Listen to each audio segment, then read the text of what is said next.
എല്ലാ കാലവും ഒരുപോലെയല്ല. എല്ലാ ദിവസവും ഒരേ ഡിഗ്രി ഉള്ള ദിവസങ്ങളല്ല. എല്ലാ സമയങ്ങളും ഒരുപോലെയല്ല.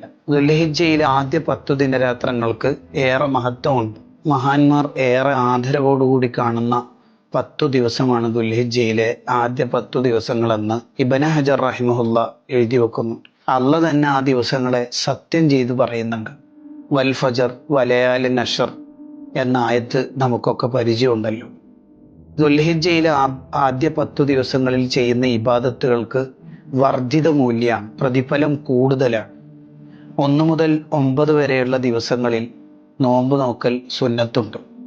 ദുൽഹിജ്ജയിലെ ആദ്യ 10 ദിവസങ്ങളിൽ വൽ ഫജർ സൂറത്ത് ഓതൽ സുന്നത്താണെന്ന് ഫത്ഹുൽ മുഈനിൽ നമുക്ക് കാണാം. ആ ദിവസങ്ങളിൽ നിങ്ങൾ ദിക്റുകളും തസ്ബീഹും തഹ്ലീലുമെല്ലാം വർദ്ധിപ്പിക്കേണ്ടതുണ്ട് എന്ന ഹദീസ് നമ്മളോട് പഠിപ്പിക്കുന്നുണ്ട്. അള്ളാഹു ബഹുമാനിച്ച ഈ 10 ദിവസങ്ങളെ ബഹുമാനിക്കുക എന്ന് പറഞ്ഞാൽ ആ ദിവസത്തെ വളരെ ബഹുമാനത്തോടെ ആദരവോടുകൂടി കാണാൻ നമുക്ക് കഴിയണം. അബദ്ധങ്ങളൊന്നും വരാതിരിക്കണം.